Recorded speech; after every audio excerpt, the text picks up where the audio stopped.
Hello students, how are you. Students, आपको इस channel पर ना केवल graduation and post graduation physics के टॉपिक्स की सबसे आसान एक्सप्लेनेशन देखने को मिलती है, बल्कि आपको साथ के साथ ये भी बताया जाता है कि आपको एग्जाम में क्या और कैसे लिख के आना है, ताकि आप सिर्फ एक वीडियो देख के ही अपने नोट्स बना सकें और एग्जाम्स में बहुत अच्छे मार्क्स ला सकें। इसी कैटेगरी में आगे बढ़ते हुए आज हम बात करेंगे quantum mechanics identical particles chapter के नेक्स्ट इंपॉर्टेंट टॉपिक के बारे में, जिसका नाम है scattering of identical particles. Students, आज के इस लेक्चर में हम किन्हीं भी दो क्वांटम आइडेंटिकल पार्टिकल्स के लिए स्कैटरिंग प्रॉब्लम को डिस्कस करेंगे। क्वांटम आइडेंटिकल पार्टिकल्स की खास बात ये होती है कि इनको हम एक दूसरे से डिस्टिंग्विश नहीं कर सकते हैं। क्वांटम आइडेंटिकल पार्टिकल जो हैं वो इनडिस्टिंग्विशेबल होते हैं। जब भी दो quantum identical particle scattering problem में इन्वॉल्व होते हैं तो उस केस में हम क्वांटम पार्टिकल की ट्रैजेक्टरी को ट्रेस आउट नहीं कर सकते हैं। तो students, scattering of two identical particles के टॉपिक में आपको बेसिकली करना क्या है, आपको इस टॉपिक में scattering of two quantum identical particles के लिए डिफरेंशियल स्कैटरिंग क्रॉस सेक्शन का एक्सप्रेशन फाइंड करना है। डिफरेंशियल स्कैटरिंग क्रॉस सेक्शन को हम डिनोट करते हैं d sigma by D omega से, और जो डिफरेंशियल स्कैटरिंग क्रॉस सेक्शन होता है D sigma by D omega, वो स्कैटरिंग एम्पलीट्यूड एफ थीटा के मॉड के स्क्वायर के बराबर होता है। तो स्टूडेंट्स, हमें क्या करना है, इसमें जो हमारे क्वांटम आइडेंटिकल पार्टिकल्स होते हैं वो दो प्रकार के होते हैं, एक होते हैं बोसॉन्स, एक होते हैं फर्मियोन्स। हमें differential scattering cross section find करना है किन्हीं भी दो बोसॉन्स की स्कैटरिंग के लिए। हमें differential scattering cross section find करना है किन्हीं भी दो फर्मियोन्स की स्कैटरिंग के केस के लिए। तो बेसिकली हमें ये दो रिजल्ट फाइंड करने हैं, differential scattering cross section for the scattering of two identical bosons and differential scattering cross section for the scattering of two identical fermions.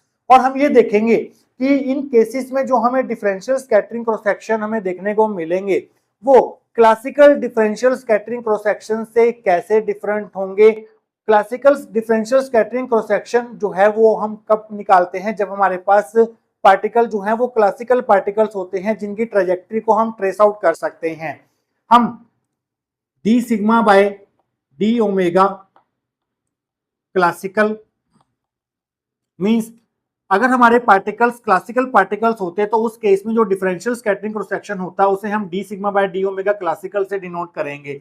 हम ये देखेंगे कि ये जो हमें आज रिजल्ट मिलेंगे बोसॉन्स के लिए, फर्मियोन्स के लिए, जो डिफरेंशियल स्कैटरिंग क्रॉस सेक्शन का एक्सप्रेशन मिलेगा वो इस differential scattering cross section for the scattering of two classical particle से कैसे डिफरेंट होगा। तो इस टॉपिक को समझने के लिए आपको एक डायग्राम जो है वो एग्जाम में ड्रॉ करना होगा। यहाँ पर आपको दो आइडेंटिकल पार्टिकल्स की स्कैटरिंग दिखानी होगी और वो आइडेंटिकल पार्टिकल जो हैं वो क्वांटम आइडेंटिकल पार्टिकल्स होंगे। यहाँ पर सोर्स S1 जो है वो पहला पार्टिकल जो है वो फायर करेगा और सोर्स S2 जो है वो सेकंड क्वांटम आइडेंटिकल पार्टिकल जो है वो फायर करेगा। अब जब इनकी स्कैटरिंग होगी तो हम मान लेते हैं कि फर्स्ट पार्टिकल जो है वो थीटा एंगल से स्कैटर होके इस डिटेक्टर D1 के द्वारा डिटेक्ट किया जा रहा है, और दूसरा पार्टिकल जो है वो डिटेक्टर D2 के द्वारा डिटेक्ट किया जा रहा है और इसकी जो स्कैटरिंग हुई है वो पाई माइनस थीटा एंगल पर हुई है। तो एक सिनेरियो जो है हमारा इस तरह का होगा।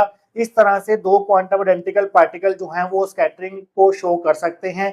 एक और तरीके से भी ये स्कैटरिंग प्रोसेस को ओबे कर सकते हैं, कैसे कि जो हमारा पहला पार्टिकल सोर्स S1 से फायर होगा वो डिटेक्टर D1 में ना जाकर डिटेक्टर D2 के द्वारा डिटेक्ट किया जाएगा और इसका जो स्कैटरिंग एंगल होगा इस केस में वो पाई माइनस थीटा होगा, और सेकेंडरी सोर्स S2 के द्वारा फायर किया गया quantum identical particle 2 detector D1 के द्वारा स्कैटर किया जाएगा और इसका जो स्कैटरिंग एंगल होगा वो इस केस में थीटा होगा। तो इन दो प्रोसेसेस के थ्रू कोई भी दो क्वांटम आइडेंटिकल पार्टिकल जो है वो स्कैटरिंग फिनोमेना को शो कर सकते हैं, बट हम यहाँ पर एग्जैक्टली नहीं बता सकते कि कौन सा पार्टिकल जो है थीटा एंगल पर स्कैटर हुआ है और कौन सा पार्टिकल जो है वो पाई माइनस थीटा एंगल पर स्कैटर हुआ है। क्या क्वांटम आइडेंटिकल पार्टिकल फिगर 1 की स्कैटरिंग प्रोसेस को फॉलो कर रहे हैं, क्या क्वांटम आइडेंटिकल पार्टिकल जो है वो फिगर 2 की स्कैटरिंग प्रोसेस को फॉलो कर रहे हैं हम एग्जैक्टली नहीं बता सकते हैं, क्योंकि पार्टिकल 1 एंड 2 जो हैं वो आइडेंटिकल पार्टिकल्स हैं, इनडिस्टिंग्विशेबल पार्टिकल्स हैं, इनकी ट्रेजेक्टरी को हम ट्रेस आउट नहीं कर सकते हैं। तो एक्चुअली हमें यहाँ पर दो दो स्कैटरिंग एम्पलीट्यूड जो है वो कंसिडर करने होंगे। एक स्कैटरिंग एम्पलीट्यूड जो है वो थीटा एंगल के लिए होगा और एक स्कैटरिंग एम्पलीट्यूड जो है वो पाई माइनस थीटा एंगल के लिए होगा। तो एक स्कैटरिंग एम्पलीट्यूड हो गया एफ थीटा और एक स्कैटरिंग एम्पलीट्यूड हो गया एफ पाई माइनस थीटा। तो हमें यहाँ पर दो दो स्कैटरिंग एम्पलीट्यूड की बात करनी पड़ेगी इन case of scattering of two identical particles. तो स्टूडेंट्स, हमें जो रिजल्टेंट स्कैटरिंग एम्पलीट्यूड मिलेगा वो इन दोनों के लीनियर कॉम्बिनेशन से मिलेगा। लीनियर कॉम्बिनेशन कैसे बनाएंगे हम? या तो हम इन दोनों स्कैटरिंग एम्पलीट्यूड को ऐड करेंगे या फिर इन दोनों स्कैटरिंग एम्पलीट्यूड को माइनस करेंगे, वहां से हमें रिजल्टेंट स्कैटरिंग एम्पलीट्यूड मिलेगा। फिर हम ये रिजल्ट यूज करेंगे कि जो डिफरेंशियल स्कैटरिंग प्रोसेक्शन होता है वो इक्वल टू होता है mod of resultant scattering amplitude के स्क्वायर के। इस रिजल्ट का यूज करके हम बोसोन्स के लिए एंड फर्मियोन्स के लिए डिफरेंशियल स्कैटरिंग प्रोसेक्शन का एक्सप्रेशन जो है वो फाइंड आउट करने की कोशिश करेंगे। तो स्टूडेंट्स, ये दो डायग्राम आपको एग्जाम में बनाने हैं। आइए देखते हैं कि अगर ये क्वेश्चन आपको एग्जाम में पूछा जाता है तो इसकी थ्योरी को आप कहां से स्टार्ट करके आएंगे, आइए अब वो देख लेते हैं। Let us consider the scattering of two identical particles as shown in figure 1 and figure 2। तो यहाँ पर हम दो आइडेंटिकल पार्टिकल्स की स्कैटरिंग को डिस्कस करेंगे और कोई भी दो क्वांटम आइडेंटिकल पार्टिकल जो हैं या तो इस फॉर्म में स्कैटर हो सकते हैं या तो इस फॉर्म में स्कैटर हो सकते हैं। यहाँ पर जो भी हम आइडेंटिकल पार्टिकल्स की बात करेंगे वो क्वांटम आइडेंटिकल पार्टिकल्स हैं जो कि इंडिस्टिंग्विशेबल होंगे, जिनकी ट्रेजेक्टरी को हम ट्रेस आउट नहीं कर सकते हैं। In case of scattering of two identical particles, it is impossible to distinguish between the particle that scatters at an angle theta and from the one that scatters at an angle pi minus theta, as both the particles are indistinguishable particles। क्योंकि यहाँ पर हम जो scattering discuss कर रहे हैं वो दो क्वांटम आइडेंटिकल पार्टिकल्स की डिस्कस कर रहे हैं जो कि इनडिस्टिंग्विशेबल पार्टिकल्स होते हैं।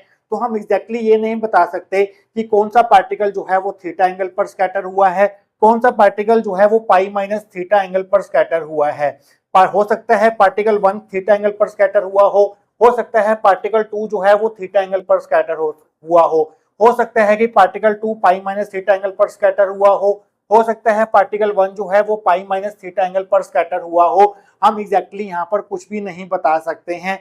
ये दोनों स्कैटरिंग प्रोसेसेस के इक्वल यहाँ पर हमें चांसेस हैं। तो हमें यहाँ पर दो स्कैटरिंग एम्पलीट्यूड की बात करनी होगी, एक होगा एफ थीटा और एक होगा हमारे पास एफ पाई माइनस थीटा। तो आप यहाँ पर लिखेंगे thus in case of scattering of two identical particles there are two scattering amplitudes f theta and f pi minus theta।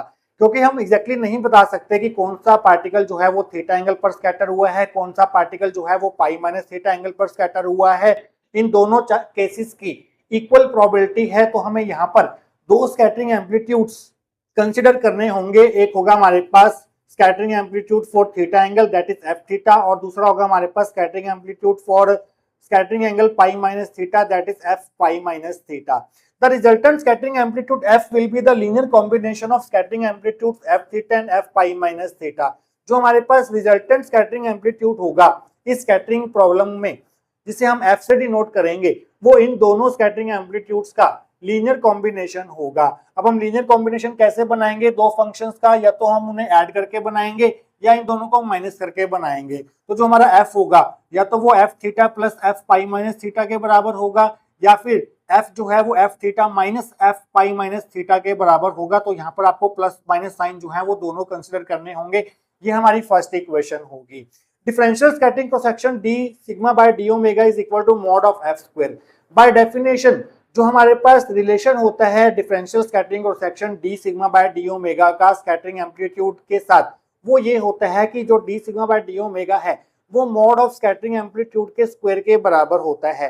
तो यहाँ पर हम f की वैल्यू पुट कर देते हैं ये वाली, तो आपको मिलेगा d sigma by d omega is equal to mod of f theta plus minus f pi minus theta, ऊपर वहां पर स्क्वायर आ जाएगा। तो यहाँ पर हमें दो डिफरेंशियल स्कैटरिंग क्रॉस सेक्शन देखने को मिलेंगे, एक प्लस साइन के लिए और एक माइनस साइन के लिए। जो प्लस साइन के लिए डिफरेंशियल स्कैटरिंग क्रॉस सेक्शन होगा उसे हम बोलते हैं symmetric differential scattering cross section, और जो माइनस साइन के साथ डिफरेंशियल स्कैटरिंग क्रॉस सेक्शन होगा उसे हम बोलेंगे anti symmetric differential scattering cross section. तो आप यहाँ पर लिखेंगे D sigma by D omega symmetric, जिसे हम simply D sigma by D omega S से डिनोट करेंगे। एस का मतलब यहाँ पर सिमेट्रिक है, वो हमारे पास क्या होगा, mod of F theta plus F pi minus theta का स्क्वायर। अगर हम यहाँ पर प्लस का साइन कंसिडर करते हैं तो हमें जो डिफरेंशियल स्कैटरिंग क्रॉस सेक्शन देखने को मिलेगा वो symmetric differential scattering cross section होगा, जिसे हम सेकंड इक्वेशन दे देते हैं। और अगर हम यहाँ पर माइनस साइन कंसिडर करते हैं तो जो हमें differential scattering cross section d sigma by D omega देखने को मिलेगा वो anti symmetric differential scattering cross section होगा, जिसे हम simply D sigma by D omega A से डिनोट करेंगे। ए का मतलब यहाँ पर एंटी सिमेट्रिक होगा और यहाँ पर हमें माइनस साइन कंसिडर करना होगा, so that will be equal to F theta minus F pi minus theta का स्क्वायर।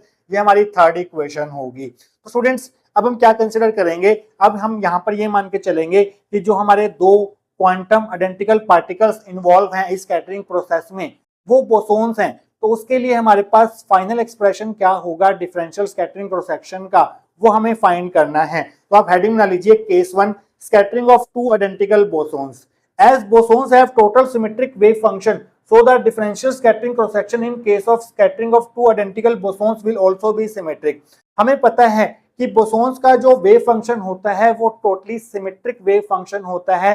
तो जो बोसोन्स के लिए अगर हमारे पास जो क्वांटम आइडेंटिकल पार्टिकल्स इन्वॉल्व हैं अगर वो बोसोन्स हैं तो उस केस में जो हमारा डिफरेंशियल स्कैटरिंग क्रॉस सेक्शन होगा वो भी हमारा symmetric differential scattering cross section होगा। तो बोसोन्स की स्कैटरिंग के लिए हमें ये वाला डिफरेंशियल स्कैटरिंग क्रॉस सेक्शन जो है वो कंसिडर करना होगा, जो कि symmetric differential scattering cross section है, क्योंकि बोसोन्स का जो वेव फंक्शन है वो टोटली सिमेट्रिक वेव फंक्शन होता है। तो यहाँ पर बोसोन्स के लिए जो डिफरेंशियल स्कैटरिंग क्रॉस सेक्शन होगा वो होगा हमारे पास D sigma by D omega bosons, that will be equal to D sigma by D omega symmetric, that will be equal to mod of F theta plus F pi minus theta का square. अभी हमें इसे और simplify करना है। इसे और simplify करके हमें बोसोन्स के लिए फाइनल एक्सप्रेशन फाइंड करना है डिफरेंशियल स्कैटरिंग क्रॉस सेक्शन का, वो हम फाइंड करेंगे नेक्स्ट सेक्शन के अंदर। तो स्टूडेंट्स लास्ट सेक्शन में हमने बोसोन्स के लिए डिफरेंशियल स्कैटरिंग क्रॉस सेक्शन का एक्सप्रेशन लिख लिया था, जो कि था D sigma by D omega bosons is equal to mod of F theta plus F pi minus theta square. तो स्टूडेंट्स अब हम इसे सॉल्व करेंगे। देखिए स्टूडेंट्स हमें पता है कि मॉड ऑफ साई स्क्वायर को हम कैसे लिख सकते हैं, साई स्टार मल्टीप्लाई साई लिख सकते हैं इन क्वांटम मैकेनिक्स। किसी भी वेव फंक्शन के मॉड के स्क्वायर को हम ऐसे लिख सकते हैं वेव फंक्शन का complex conjugate multiply wave function itself. तो ये हमारा पूरा का पूरा जो है वो साई है, एक तरह का वेव फंक्शन ही है ये। तो जब हम इसके वेव फंक्शन के मॉड के स्क्वायर को ओपन करेंगे तो हम इसको ऐसे लिख सकते हैं F theta plus F pi minus theta star means इस वेव फंक्शन का complex conjugate multiply wave function itself जो कि है F theta plus F pi minus theta. तो स्टूडेंट्स अब हम क्या करते हैं, इस स्टार को हम अंदर भेज देते हैं, तो ये बन जाएगा एफ स्टार थीटा प्लस इसके ऊपर भी स्टार आ जाएगा F star pi minus theta, और ये टर्म जो है वो एज इट इज रहेगी।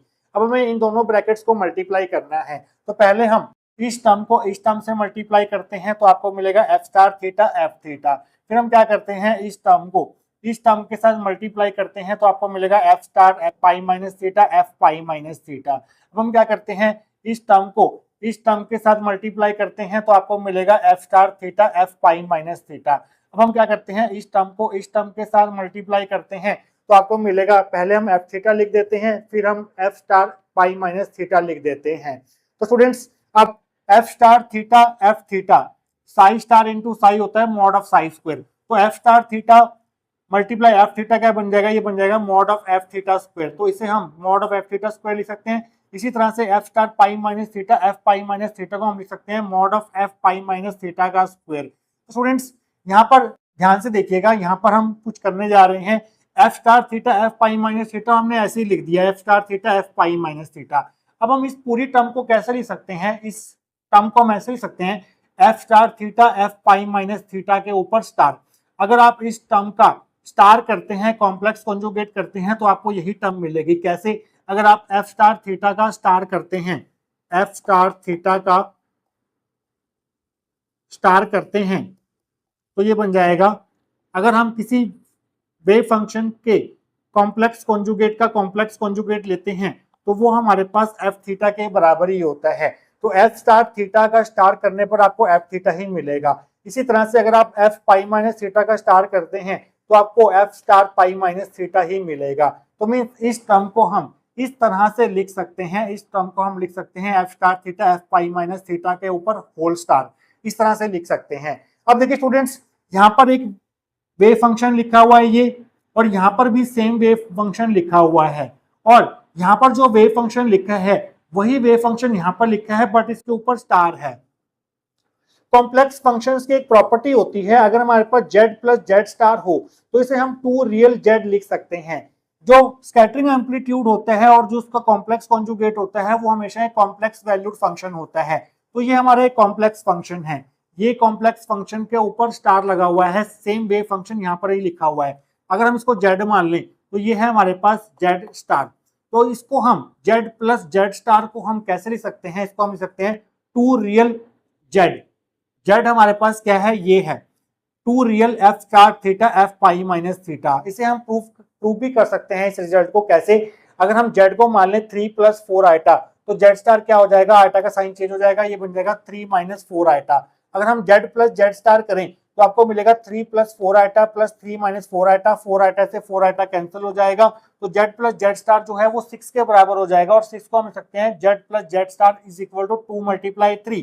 और 3 क्या है हमारे पास, 3 क्या है, 3 हमारे पास z का रियल पार्ट है, तो हम इसे लिख सकते हैं z plus Z star is equal to twice of real z। तो मींस ये आइडेंटिटी जो है वो होल्ड होती हुई यहाँ पर हमें दिखाई दे रही है कि z प्लस जेड स्टार को हम twice of real part of z लिख सकते हैं, क्योंकि ये हमारा z था ये, और यहाँ पर z के ऊपर स्टार लगा हुआ था। सेम वेव फंक्शन जो यहाँ है वो यहाँ पर होना चाहिए और उसके ऊपर स्टार लगा होना चाहिए। तो उस केस में z प्लस जेड स्टार को हम ट्वाइस ऑफ रियल z लिख सकते हैं। z हमारा था F star theta F pi minus theta. तो आपको अब अच्छे से समझ आ गया होगा। तो स्टूडेंट्स ये हमारी फोर्थ इक्वेशन होगी। तो स्टूडेंट्स यहाँ पर ये जो आपको टर्म दिखाई दे रही है ये वाली twice of real F star theta F pi minus theta, इसे हम बोलते हैं इंटरफेरेंस टर्म। जब भी दो क्वांटम आइडेंटिकल पार्टिकल्स एक दूसरे के साथ कोलाइड करते हैं, स्कैटरिंग प्रोसेस में इन्वॉल्व होते हैं, तो उनकी डी ब्रोगली वेवलेंथ जो है वो ओवरलैप कर जाती है, इंटरफेयर कर जाती है, जिसकी वजह से हमें यहाँ पर एक इंटरफेरेंस टर्म देखने को मिलती है in the expression of differential scattering cross section of quantum identical particle, जो कि यहाँ पर बोसोन्स हैं। तो इस टर्म को हम बोलते हैं interference term, where the term twice of real F star theta F pi minus theta represents interference term. अगर यही पार्टिकल्स हमारे क्लासिकल पार्टिकल्स होते तो उस केस में उनकी डी ब्रोगली वेवलेंथ जो है वो ओवरलैप नहीं करती हैं, इंटरफेयर नहीं करती हैं, तो क्लासिकल पार्टिकल्स के लिए ये टर्म जो है वो जीरो हो जाती है। क्लासिकल पार्टिकल्स के केस में जो डिफरेंशियल स्कैटरिंग क्रॉस सेक्शन होता है वो सिंपली इन दोनों टर्म्स के सम के बराबर होता है, वहां पर ये टर्म जो है वो हमें जीरो देखने को मिलती है। इस चीज का आपने ध्यान रखना है। तो स्टूडेंट्स अब हम क्या करते हैं, इस एक्सप्रेशन की वैल्यू फाइंड करते हैं theta equal to pi by 2 पर। At theta is equal to pi by 2, तो theta equal to pi by 2 पर D sigma by D omega bosons क्या हो जाएगा, जहां जहां थीटा लिखा है वहां पाई बाय 2 पुट कर दो फोर्थ इक्वेशन में, तो आपको मिलेगा mod of F pi by 2 का स्क्वायर प्लस एफ पाई थीटा की जगह माइनस पाई बाय 2 का square plus twice of real F star pi by 2, theta की जगह पाई बाय 2 आ गया, एफ पाई थीटा की जगह पर माइनस पाई बाय 2 आ गया। यहाँ पर हमारे पास पाई माइनस पाई बाय 2 होता है हमारे पास पाई बाय 2, तो ये बनेगा mod of F pi by 2 का square plus mod of F pi by 2 का square plus twice of real F star pi by 2, F pi minus pi by 2 हो जाएगा F pi by 2।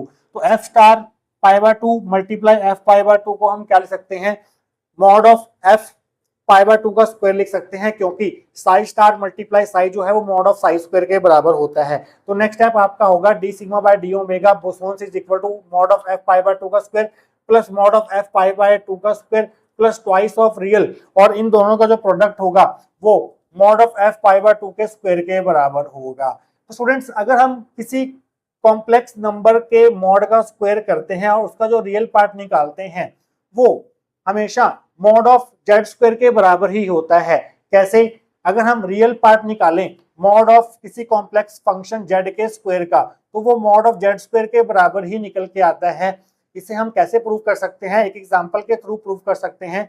Late Z is equal to 3 plus 4 iota, तो mod of Z क्या हो जाएगा, square root of 3 square plus 4 square that is square root of 25 that is equal to 5। तो इसका अगर हम स्क्वायर करें दोनों तरफ तो आपको मिलेगा mod of Z square is equal to 5 का square, mod of Z square equal to 25 आ जाएगा। तो अगर हम इस मॉड ऑफ जेड स्क्वायर का रियल पार्ट लें, real part of mod of Z square, इस 25 में कोई भी हमारे पास इमेजिनरी टर्म नहीं है, तो रियल पार्ट जो मॉड ऑफ जेड स्क्वायर का होगा वो 25 ही होगा, और 25 हमारे पास क्या है, मॉड ऑफ जेड स्क्वायर के बराबर ही है। तो रियल पार्ट जो है मॉड ऑफ जेड स्क्वायर का वो हमेशा मॉड ऑफ जेड स्क्वायर के बराबर ही होता है। It is a property of complex functions. तो हमने यहाँ पर दो प्रॉपर्टीज यूज की हैं कॉम्प्लेक्स फंक्शंस की, एक तो ये वाली प्रॉपर्टी यूज की है और एक ये वाली प्रॉपर्टी यूज की है। So real part of mod of Z square को हम simply mod of Z square लिख सकते हैं। तो यहाँ पर 2 जो है वो एज इट इज रहेगा। तो स्टूडेंट्स यहाँ पर देखिए हमारे पास ये एफ पाई बार 2 के मॉड का square plus F pi bar 2 के मॉड का square plus 2 mod of F pi bar 2 का स्क्वायर, कितने बन गए, 4 बन गए। तो D sigma by D omega bosons आ गया हमारे पास 4 times mod of F pi bar 2 का स्क्वायर। ये हमारी 5th इक्वेशन होगी। तो अगर हमारे पास थीटा पाई बार 2 हुआ तो उस केस में जो डिफरेंशियल स्कैटरिंग क्रॉस सेक्शन होगा in case of scattering of 2 identical bosons वो ये होगा हमारे पास। कई बार आपको ये भी पूछ लेते हैं मल्टीपल चॉइस क्वेश्चंस में कि हमारे पास 2 बोसोन्स हैं और वो स्कैटरिंग प्रोसेस शो कर रहे हैं, तो उस केस में डिफरेंशियल स्कैटरिंग क्रॉस सेक्शन की वैल्यू क्या होगी पाई बार 2 पर, तो वो वैल्यू जो है वो हमारे पास ये होगी। ये आपने ध्यान देना है।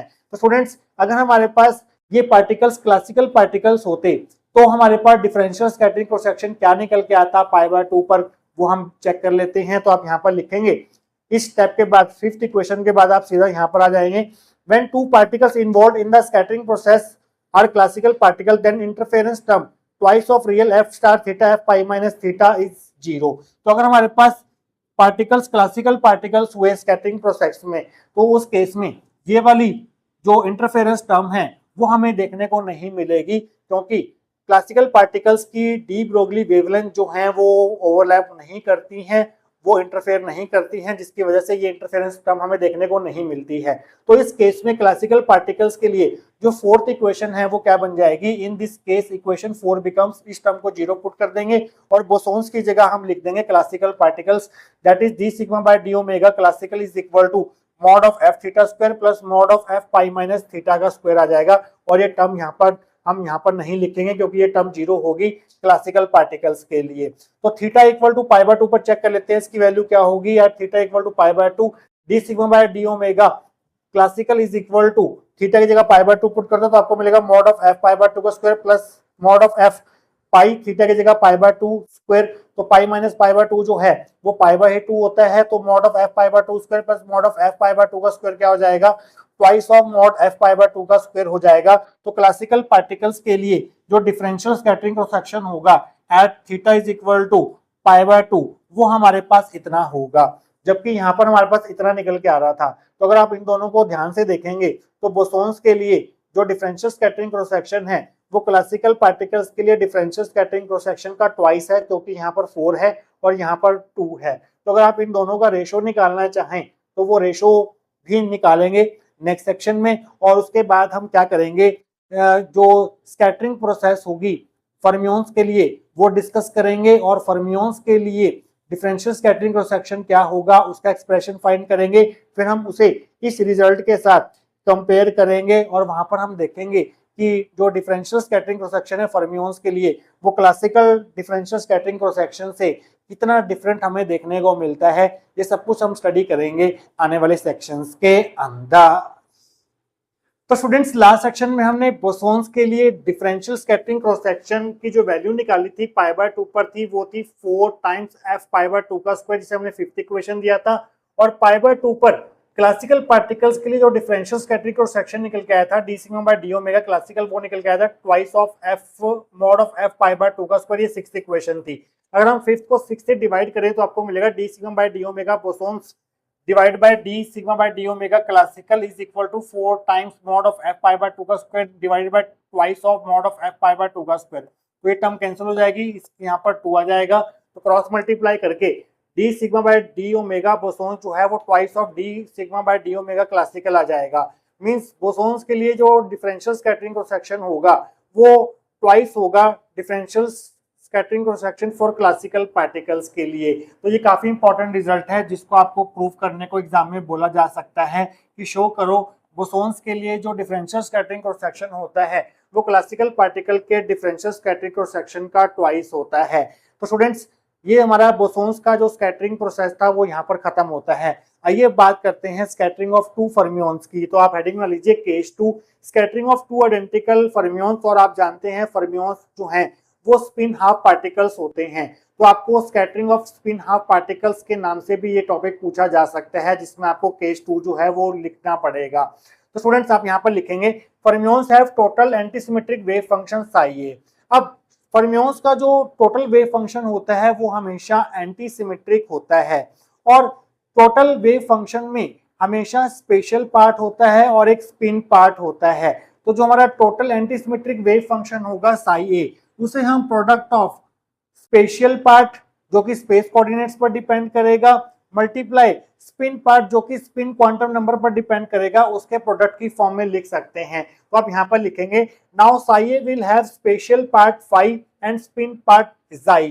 तो हम साई ए को लिख सकते हैं स्पेशल पार्ट जो कि space coordinates x y z पर डिपेंड करेगा, मल्टीप्लाई स्पिन पार्ट जो कि जाई है जो कि स्पिन क्वांटम नंबर पर डिपेंड करेगा। अब देखिए स्टूडेंट्स, यहाँ पर साई ए जो है वो दो तरीके से एंटीसिमेट्रिक बन सकता है। कैसे बन सकता है? या तो हमारा स्पेशल पार्ट एंटीसिमेट्रिक हो और स्पिन पार्ट सिमेट्रिक हो, तब हमारा जो टोटल वेव फंक्शन है वो एंटीसिमेट्रिक होगा। और एक और तरीके से बन सकता है, अगर हमारा स्पेशल पार्ट सिमेट्रिक हो और स्पिन पार्ट एंटीसिमेट्रिक हो, तो इन दोनों को मल्टीप्लाई करके जो आपको रिजल्टेंट वेव फंक्शन मिलेगा वो भी एक एंटीसिमेट्रिक वेव फंक्शन होगा। मींस ये 7th और 8th इक्वेशन दोनों के दोनों टोटल एंटीसिमेट्रिक वेव फंक्शन को डिनोट कर रहे हैं, जो कि वेव फंक्शन होगा फर्मियोन्स के लिए। हम ये प्रूव भी कर सकते हैं कि इन दोनों का प्रोडक्ट जो है वो एंटीसिमेट्रिक होगा, इन दोनों का प्रोडक्ट जो है वो एंटीसिमेट्रिक होगा। वो हम कैसे प्रूव कर सकते हैं? अगर हम इनके ऊपर पार्टिकल एक्सचेंज ऑपरेटर अप्लाई करें और अगर हमें पार्टिकल एक्सचेंज ऑपरेटर की आईएन वैल्यू -1 मिले, तो उससे ये प्रूफ हो जाएगा कि ये दोनों वेव फंक्शन जो हैं वो एंटीसिमेट्रिक वेव फंक्शन है। तो आप इनको चेक भी कर सकते हैं। बोथ फाई ए जाई S and phi S chi A R antisymmetric wave functions. कैसे चेक करेंगे? हम इसके ऊपर पार्टिकल एक्सचेंज ऑपरेटर अप्लाई करेंगे P12 फाई ए जाई एस इज इक्वल टू, जब P12 फाई ए पर ऑपरेट होगा, आप जानते हैं कि फाई ए जो है वो एंटीसिमेट्रिक है क्योंकि यहाँ पर ए लगा हुआ है। जब particle exchange operator antisymmetric wave function पर ऑपरेट होता है तो आईएन वैल्यू -1 मिलती है और wave function phi A as it is रहता है।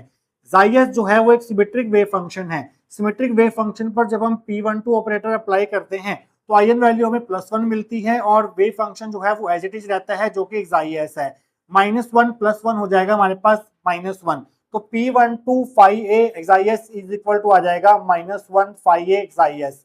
तो अगर हम इसे एक कंप्लीट वेव फंक्शन मान लें और जब हम इस वेव फंक्शन के ऊपर P12 ऑपरेट कर रहे हैं तो हमें P12 की जो आईएन वैल्यू है वो -1 मिल रही है और वेव फंक्शन हमारा यहाँ पर एज इट इज देखने को मिल रहा है। इससे ये प्रूफ होता है कि फाई ए जाई एस जो है वो एक एंटीसिमेट्रिक वेव फंक्शन है, क्योंकि यहाँ पर P12 की जो आईएन वैल्यू है वो -1 देखने को मिल रही है। इसी तरह से अब हम फाई एस जाई ए के ऊपर P12 ऑपरेटर अप्लाई करेंगे तो आपको मिलेगा P12 phi S chi A is equal to, phi S जो है वो एक सिमेट्रिक वेव फंक्शन है और सिमेट्रिक वेव फंक्शन पर जब P12 ऑपरेटर ऑपरेट होगा तो आपको आईएन वैल्यू +1 मिलेगी, वेव फंक्शन फाई एस ऐसे ही रहेगा। जाई ए एंटीसिमेट्रिक वेव फंक्शन है, अगर हम इसके ऊपर P12 अप्लाई करेंगे तो आपको आईएन वैल्यू जो है वो -1 मिलेगी और वेव फंक्शन जाई ए ऐसे ही रहेगा। +1 -1 हो जाएगा -1, तो P12 फाई एक्स जाई ए जो है वो -1 फाई एस जाई ए के बराबर होगा। मींस जब हम P12 को इस वेव फंक्शन के ऊपर अप्लाई कर रहे हैं तो P12 की आईएन वैल्यू जो है वो -1 देखने को मिल रही है। इसका मतलब फाई एक्स जाई ए जो है वो एक एंटीसिमेट्रिक वेव फंक्शन है। तो आपको यहाँ से क्लियरली देखने को मिल रहा है कि जो साई ए है, जो हमारा साई ए है वो हम दो तरीके से ऑब्टेन कर सकते हैं, या तो ऐसे या तो ऐसे। या हमारा स्पेशल पार्ट एंटीसिमेट्रिक होगा या स्पिन पार्ट सिमेट्रिक होना चाहिए, या फिर हमारा स्पेशल पार्ट सिमेट्रिक होना चाहिए और स्पिन पार्ट एंटीसिमेट्रिक होना चाहिए। इन दोनों केसेस में इन दोनों का प्रोडक्ट जो है वो हमें टोटल एंटीसिमेट्रिक वेव फंक्शन ही देगा। अब हमें स्टूडेंट्स क्या फाइंड करना है? इस काई एस एंड इस काई ए की पॉसिबल एक्सप्रेशन जो है वो फाइंड करने हैं। To find possible expression of chi S and chi A, वो हम कैसे फाइंड करेंगे? ये दोनों पार्ट जो हैं वो स्पिन क्वांटम नंबर पर डिपेंड कर रहे हैं और फर्मियोन्स के लिए जो स्पिन होती है वो हाफ होती है। We have two fermions, each fermion have spin 1/2। 1/2 spin के कोरोस्पॉन्डिंग हमारे पास दो ओरिएंटेशंस पॉसिबल हैं, या तो प्लस हाफ या माइनस हाफ। या तो दोनों फर्मियोन्स की जो ओरिएंटेशन है या तो प्लस हाफ होगी, या दोनों फर्मियोन्स की ओरिएंटेशन माइनस हाफ होगी, या एक फर्मियोन की प्लस हाफ होगी, दूसरे फर्मियोन की माइनस हाफ होगी। तो उसके अकॉर्डिंग हमारे जो एक्सप्रेशंस हैं काई एस एंड काई ए के वो हमें देखने को मिलेंगे। तो हम क्या करते हैं, तीन केसेस में डिवाइड कर देते हैं इसको। पहला हमारे पास बोथ फर्मियोन्स है प्लस हाफ स्पिन ओरिएंटेशन। अगर हमारे पास दोनों फर्मियोन्स की ओरिएंटेशन की स्पिन ओरिएंटेशन प्लस हाफ हुई तो उस केस में जो काई वेव फंक्शन है वो हमें क्या देखने को मिलेगा, काई वेव फंक्शन को हम डिराक नोटेशन के अकॉर्डिंग रिप्रेजेंट करेंगे, इस ब्रैकेट से रिप्रेजेंट करेंगे। तो स्टूडेंट्स यहाँ पर जो दोनों फर्मियोन्स की स्पिन है वो प्लस हाफ है, और प्लस हाफ स्पिन को हम अप एरो से शो करते हैं। तो दोनों फर्मियोन्स के लिए जो एरो होगा वो ऊपर की तरफ होगा। तो उस केस में जो हमारा स्पिन पार्ट का वेव फंक्शन होगा वो हमारे पास ये देखने को मिलेगा। तो स्टूडेंट्स आप बता सकते हैं कि क्या ये सिमेट्रिक है कि एंटी सिमेट्रिक है। अब देखिए स्टूडेंट्स, अगर मैं इस पिन को इधर कर दूं और इस पिन को इधर कर दूं तो भी हमें सेम ही वेव फंक्शन देखने को मिलेगा। मींस अगर हम दोनों को इंटरचेंज कर देते हैं एक दूसरे के साथ तो हमें वही वेव फंक्शन दोबारा से देखने को मिलेगा। मींस ये जो वेव फंक्शन हमें मिला है स्पिन पार्ट वेव फंक्शन का वो हमारा सिमेट्रिक वेव फंक्शन है, क्योंकि यहाँ पर अगर हम स्पिन को इंटरचेंज भी कर देते हैं तो भी हमारा जो रिजल्टेंट वेव फंक्शन है वो सेम रहेगा। तो ये हमारा सिमेट्रिक वेव फंक्शन होगा। तो ये हमारी 9th इक्वेशन होगी। अगर हमारे पास फर्मियोन्स की स्पिन ओरिएंटेशन माइनस हाफ हुई दोनों फर्मियोन्स की तो उस केस में काई की वैल्यू क्या मिलेगी, माइनस हाफ स्पिन को हम डाउन एरो से शो करते हैं। तो यहाँ भी डाउन एरो, यहाँ भी डाउन एरो। तो स्टूडेंट्स आप बता सकते हैं कि ये जो वेव फंक्शन है इस नोटेशन में वो एक सिमेट्रिक वेव फंक्शन है कि एंटी सिमेट्रिक वेव फंक्शन है। अगर मैं इस पिन को इधर कर दूं और इस पिन को इधर कर दूं, इन दोनों को इंटरचेंज कर दूं, तब भी कोई फर्क नहीं पड़ेगा इसके ऊपर। तो ये भी हमारा एक सिमेट्रिक वेव फंक्शन है। तो यहाँ पर काई एस लगाएंगे आप, तो यहाँ पर आप लिखेंगे ये भी सिमेट्रिक वेव फंक्शन होगा। ये हमारी 10th इक्वेशन होगी। तो स्टूडेंट्स अब हम थर्ड केस डिस्कस करेंगे।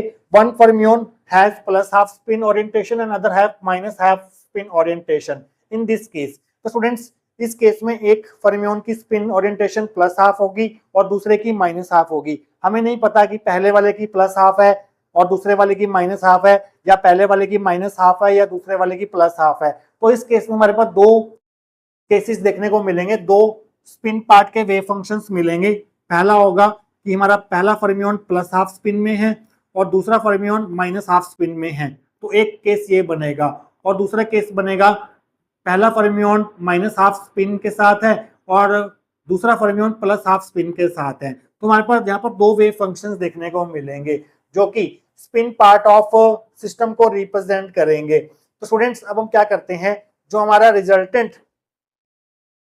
रिजल्टेंट स्पिन पार्ट होगा वो इन दोनों का लीनियर कॉम्बिनेशन होगा, क्योंकि इन दोनों के इक्वल प्रोबेबिलिटी है, क्योंकि दोनों फर्मियोन जो हैं वो आइडेंटिकल फर्मियोन्स हैं। ये वाला वेव फंक्शन ही पॉसिबल हो सकता है और ये वाला वेव फंक्शन ही पॉसिबल हो सकता है।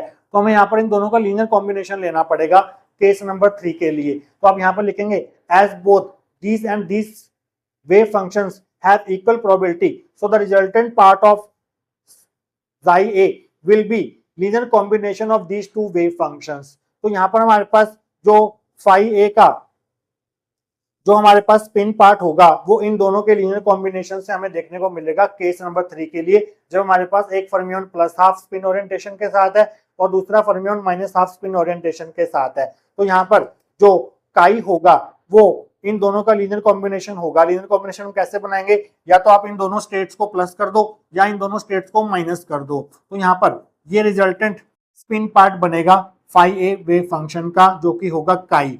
अब स्टूडेंट्स यहाँ पर ये वेव फंक्शन कब तक वैलिड नहीं माना जाएगा, जब तक इसको हम नॉर्मलाइज ना कर दें। मींस हमें इस लीनियर कॉम्बिनेशन को एक नॉर्मलाइजेशन कांस्टेंट से भी मल्टीप्लाई करना होगा, और 2 फर्मियोन सिस्टम के लिए जो n की वैल्यू होती है वो 1/√2 फैक्टोरियल होती है। अगर हमारे पास 3 फर्मियोन्स वाला सिस्टम होता तो यहाँ पर 3 फैक्टोरियल आ जाता। अगर हमारे पास 2 आइडेंटिकल फर्मियोन्स है जैसे कि यहाँ पर हमारे इस केस में है, तो यहाँ पर n की वैल्यू जो है वो 1/√2 फैक्टोरियल होगी। तो n की वैल्यू यहाँ पर आप पुट करेंगे और जब आप प्लस का साइन लेंगे तो उस केस में काई जो है वो सिमेट्रिक होगा। अगर आप माइनस का साइन लेंगे तो उस केस में काई जो है वो एंटी सिमेट्रिक होगा। तो यहाँ से आपको दो वेव फंक्शंस मिलेंगे, एक मिलेगा chi S symmetric chi that will be equal to 1/√2 factorial. एक बार आपको इन दोनों स्टेट्स को प्लस करना है तो आपको सिमेट्रिक काई मिलेगा, ये हमारी 11th इक्वेशन होगी। जब आप इन दोनों को माइनस करेंगे तो आपको एंटी सिमेट्रिक काई मिलेगा, काई ए is equal to 1/√2 factorial.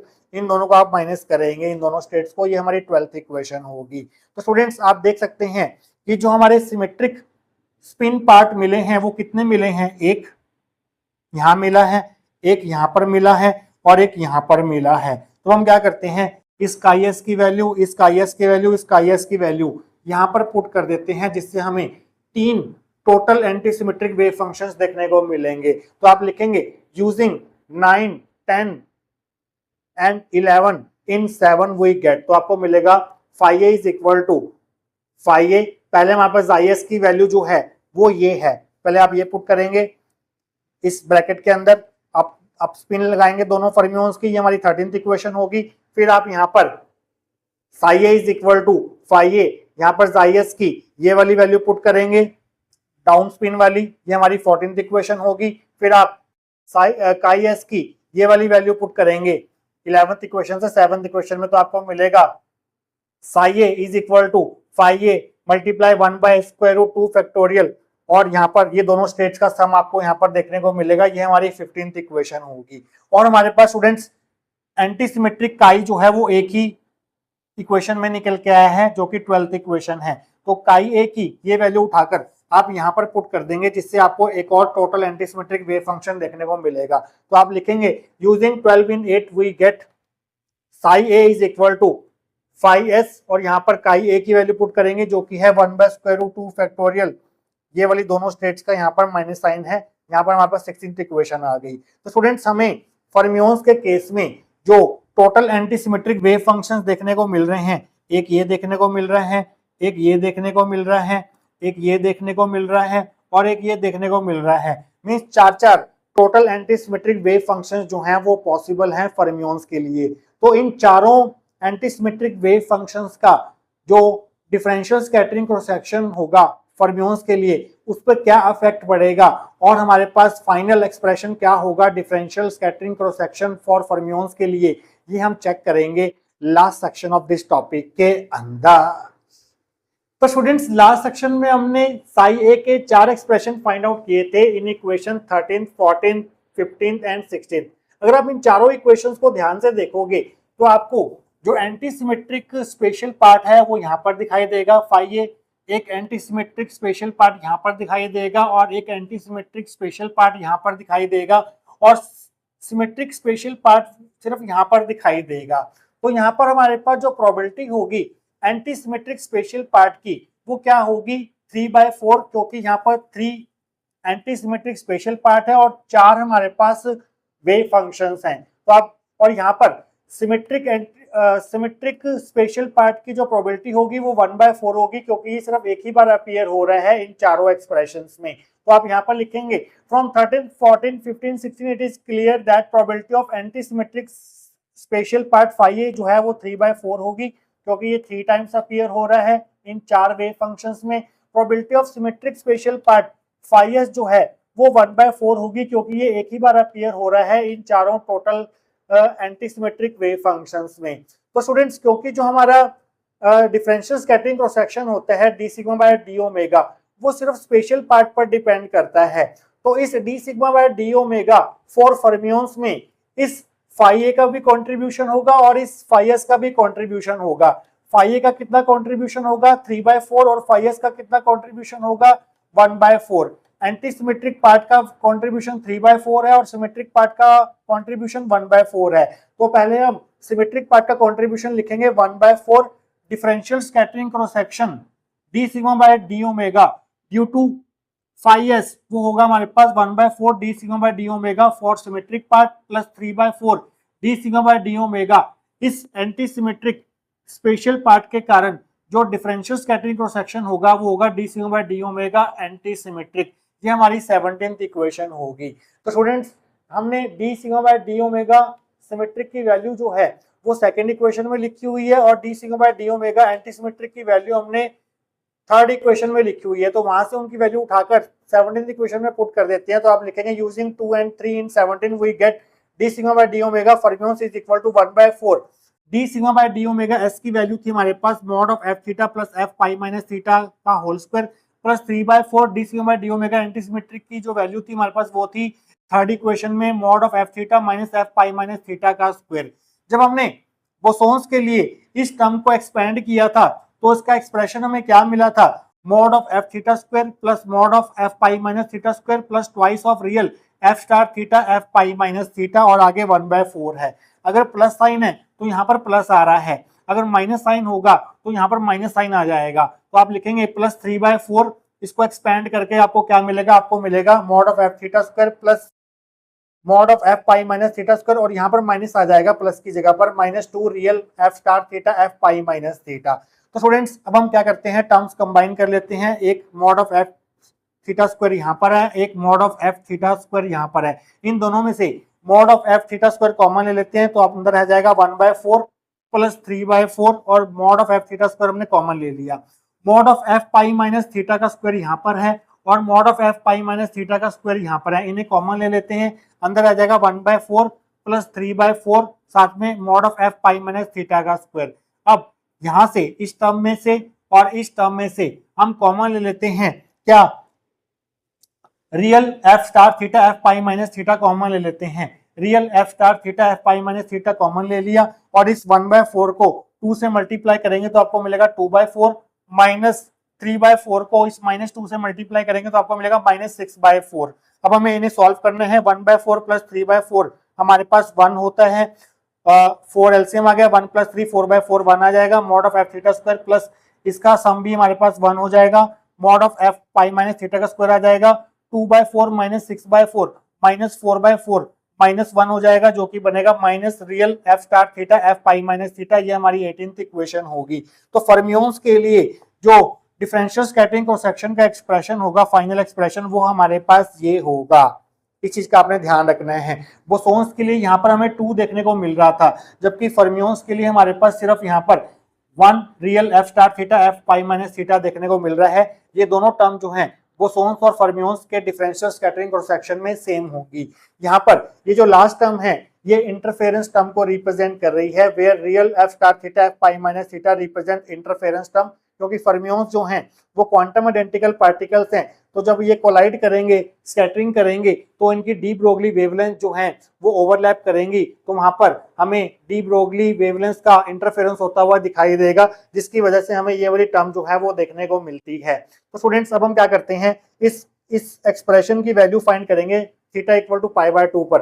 At theta equal to π/2 जहां जहां थीटा है वहां π/2 पुट कर दो तो आपको मिलेगा D sigma by D omega fermions is equal to mod of F π/2 का स्क्वायर आ जाएगा, प्लस यहाँ पर पाई माइनस π/2 करोगे, पाई माइनस π/2 जो है वो π/2 ही होता है, प्लस मॉड ऑफ एफ π/2 का स्क्वायर आ जाएगा इस टर्म की जगह पर, और यहाँ पर minus real F star theta की जगह π/2 आ गया, और पाई माइनस π/2 जो है वो अगेन यहाँ पर π/2 हो जाएगा एफ π/2, एफ स्टार π/2 एफ π/2 हो जाएगा हमारे पास मॉड ऑफ एफ π/2 का स्क्वायर। तो नेक्स्ट स्टेप आपका होगा, ये टर्म ऐसी आएगी मॉड ऑफ एफ π/2 का स्क्वायर, प्लस ये वाली टर्म ऐसी आएगी प्लस मॉड ऑफ एफ π/2 का square minus real mod of F π/2 का स्क्वायर। अब real part of mod of F π/2 का स्क्वायर जो है वो मॉड ऑफ एफ π/2 के स्क्वायर की बराबर ही होता है, क्योंकि हमने देखा था कि रियल पार्ट जो होता है मॉड ऑफ जेड स्क्वायर का वो मॉड ऑफ जेड स्क्वायर के बराबर ही होता है।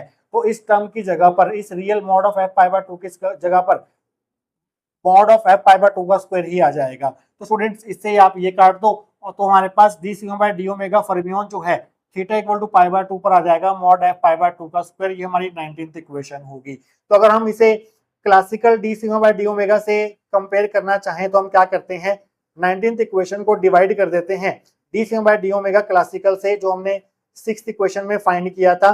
D sigma by D omega fermion divide by D sigma by D omega classical, that will be equal to D sigma by D omega fermion हमारे पास निकल के आया मॉड ऑफ एफ π/2 का स्क्वायर, और D sigma by D omega classical हमारे पास था twice of mod of F π/2 का स्क्वायर। तो इससे ये टर्म जो है वो कैंसिल हो जाएगी, तो यहाँ पर 1/2 आ जाएगा। तो क्रॉस मल्टीप्लाई करके D sigma by D omega fermion जो है वो 1/2 D sigma by D omega classical आ जाएगा। मींस फर्मियोन्स के केस में जो डिफरेंशियल स्कैटरिंग क्रॉस सेक्शन होता है वो classical differential scattering cross section का हाफ होता है, जबकि बोसोन के केस में D sigma by D omega जो है बोसोन्स के लिए वो हमारे पास ट्वाइस निकल के आया था D sigma by D omega classical के।